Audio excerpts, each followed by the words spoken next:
सारी रात सुभान जागी जिन याद कयो, उन जी अब्दुल लतीफ़ चए मिट्टीअ लधो मान।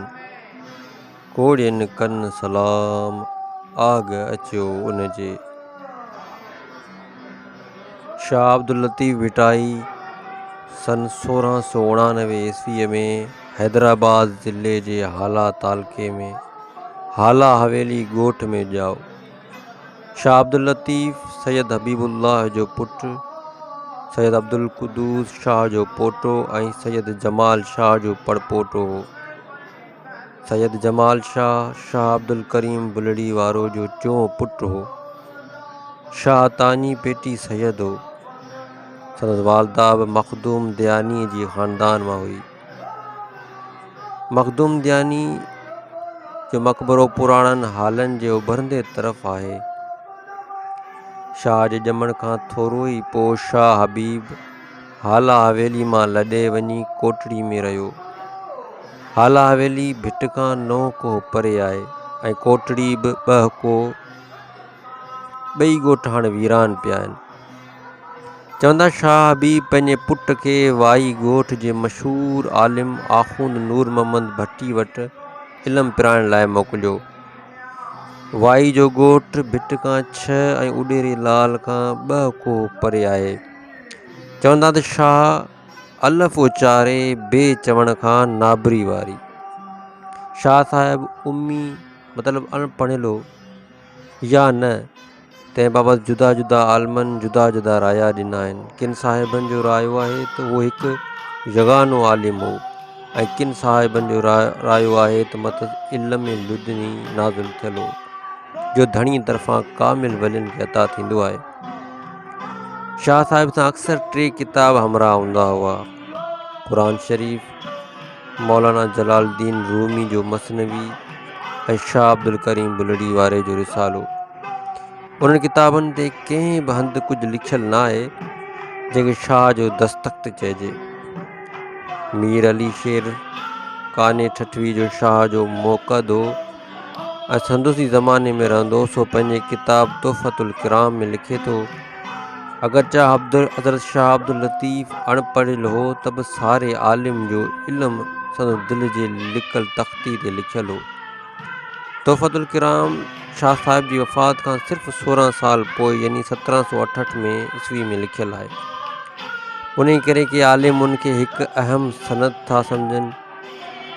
हक़ीक़त में आरिफ़नि ऐं ओलियानि जो ज़िक्र कंदे मीर अली शेर वञी करामतनि ऐं मौजज़नि जे इश्क़ में गिरफ़्तार थियो आहे। संदसि दफ़्तर मां को ख़ासि तारीख़ी या शख़्सी अहवाल ख़ैरु थो मिले।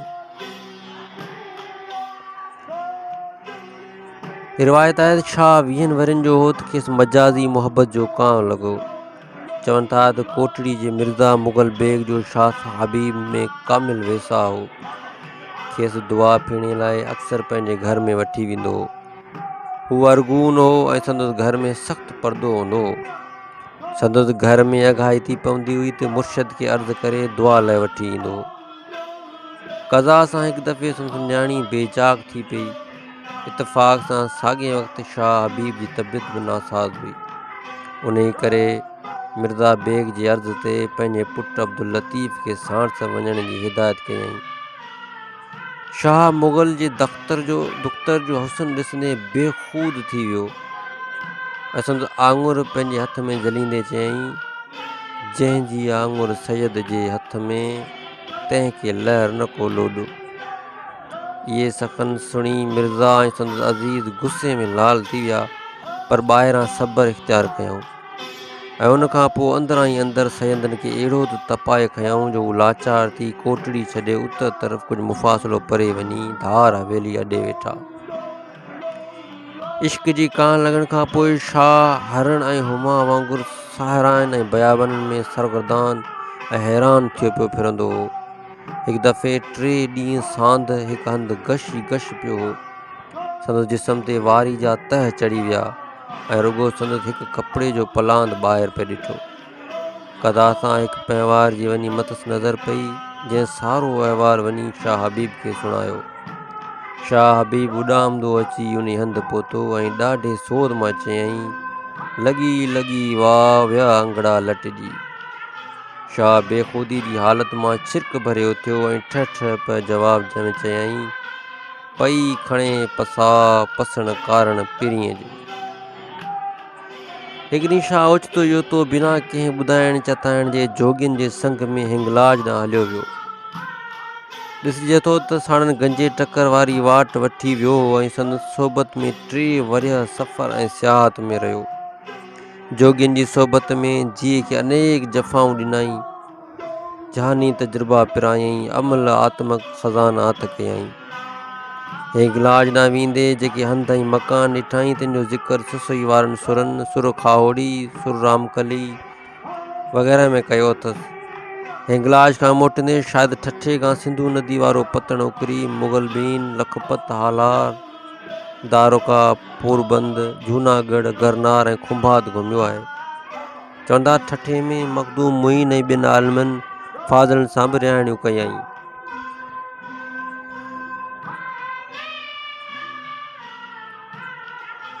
मखदूम मुईन खे मखदूम ठारो बि चवंदा हुआ। वतन ॾांहुं वरंदे जिसलमर थर बि घुमंदो आयो। ॾिसिजे त सुरमारी में थर जे नज़ारनि ऐं थरनि जी ज़िंदगी जो अखियुनि ॾिठो अहवालु ॾिनो अथसि। मुमकिन आहे त जैसलमेर खां 5 कोह परे लुडाणो टुकरी आउन सां लॻल काक कंदी बि ॾिसी आयो हुजे। सुरमूमल राणो अहिड़ी शाइदी ॾिए थो, सारी ॾिज सैयद चए लुडाणी तां ला। नंगर ठठे ॾांहुं वरंदे हिकु गार में हिकु शख़्स खे ॾिठाई त हीउ मिस्र निहायत दर्दनाक लूह में पियो चवे, हे किलियाई हेल पूरींदुसि पुनूअ ॾे। शाह जे घर मोटी अचण खां सुतत ई पोइ मथसि शादी जो ॿंधण पियो, जंहिंजो कारण घणो वक़्तु बेताब थी जंग वादियूं ऐं ऋण फिरियो। तंहिं सां ई कुदरत सां नातो जोड़ियो। उहा हुई मिर्ज़ा मुग़ल बेग जी न्याणी बीबी सैयदा बेगम, जंहिंखे शाह साहिब जा मुरीद पोइ अदब विचां ताजुल मुक़दरात यानी सत्यनि जो छठ सॾींदा हुआ। शाह जी शादी कीअं थी, साबिक़ हैरत जहिड़ी ॻाल्हि आहे। हिकु ॾींहुं इतफ़ाक़ सां ईअं थियो जो को दल ज़ात जा रहज़न मर्दनि जी गैर हाज़िरी जो फ़ाइदो वठी मिर्ज़ा मुग़ल बेग जे घर ते काए आया। सारो क़ीमती माल ॿुआरे रमंदा रहिया। पोइ मुग़ल हथियारबंद माण्हू साण करे धाड़ेलनि जे कढ लॻा ऐं अची शाह जे पाड़े में लांघा उथिया। उहा रोइदाद ॾिसी शाह सची नियत सां पंहिंजूं ऐं पंहिंजनि माण्हुनि जूं ख़िज़मतूं आछियूं, पर मिर्ज़ा उनखे हकारत सां थोकारे छॾियो। शाह खे उन ई तां ॾाढो रंज रसियो। चवनि था त ज़ुबान मां बेइख़्तियार बददुआ निकिरी वई। मिर्ज़ा पंहिंजे माण्हुनि समेत शाह खे नथा मारिजी वियो। उहो हादसो 1124 हिजरी मुताबिक़ सन 1813 में थियो। मुग़लनि जे ज़ालनि सैयदनि जी रंज मिटाइण लाइ अची खां माफ़ी वरिती। पोइ मिर्ज़ा मुग़ल बेग जी न्याणी जी शादी शाह साहिब सां करायऊं। बीबी साहिबा हिकु निहायत पाक दामन, पारसा ऐं नेक इतवार औरत हुई। शाह खे हाणे ख़ुल्वत जे इश्क ऐं कोटड़ी में आराम न ॾिनो। पंहिंजे सैर जे दौरान 9 हलनि खां 2 कोहनि जे मुफ़ासिले ते कराड़ ढंढ नज़दीक हिकु दुॿियुनि जे विच में बीठल हिकु किड़नि ऐं कंडनि जी वेढ़ियल वारी जो दड़ो चताए छॾियो हुयईं। संदसि नज़र में उहो सुजरो इबादत लाइ हिकु आदर्शी आस्थान हो। निशाद कुशाली ऐं महिनत सां उनखे पंहिंजे महबूब भिट जी सूरत ॾिनाई। फ़क़ीरनि सां गॾु उन ई वारी जे दड़े मथां चीकी मिटी विधाई ऐं पोइ पंहिंजे लाइ हिकु झूपड़ो वॾायईं। हिकु नंढड़ी मस्जिद ऐं पंहिंजे अबे अमण लाइ हिकु हवेली ॿधारायईं। फ़क़ीरनि खे बि रहण लाइ हदूं मुक़ररु करे ॾिनाई।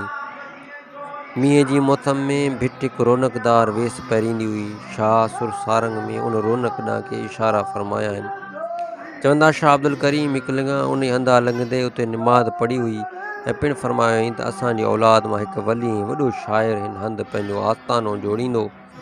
उन वक़्तु शाह अब्दुल करीम हालनि वारे मखदूम नूह खे मिलण लाइ वञी रहियो हो, छो त मखदूम साहिब ऐं शाह अब्दुल करीम पाण में गहरा दोस्त हूंदा हुआ। शाह साहिब पीउ जी वफ़ात खां पोइ रुगो 10 वरिया ज़िंदा रहियो। पीउ जे गुज़िरे खां पोइ अटाले समेत कोटड़ी छॾे वञी भिट ते रहियो। संदुद हाक हींअर हंधे माॻे पखिड़िजी वई। किथां किथां जा माण्हू संदुद दीदार लाइ आया थे। हयाती जी पिछाड़ी में अची सिक थियसि त करबला शरीफ़ जी ज़ियारत करे अचां। क़ज़ा सां वाट में ख़ुदा रसीदो मुरीद गॾियसि, जंहिं चयसि त साईं सगोरा अवीं माण्हू कीअं न चवंदा आहियो अव्हां जो कफ़न दफ़न भिट ते थींदो, पोइ हींअर कीअं पिछाड़ी जे वक़्तु हेॾी सफ़र ते निकिता आहियो। शाह जी दिलि में उसफ़न तीर मिसल पेही विया ऐं हू करबला जी ज़ियारत जो ख़्यालु तर्क करे भिट ॾांहुं वापसि वरियो। भिट ते पहुचण सां कारो वेस करे इमामनि जे मातम में सुर केॾारो चयईं।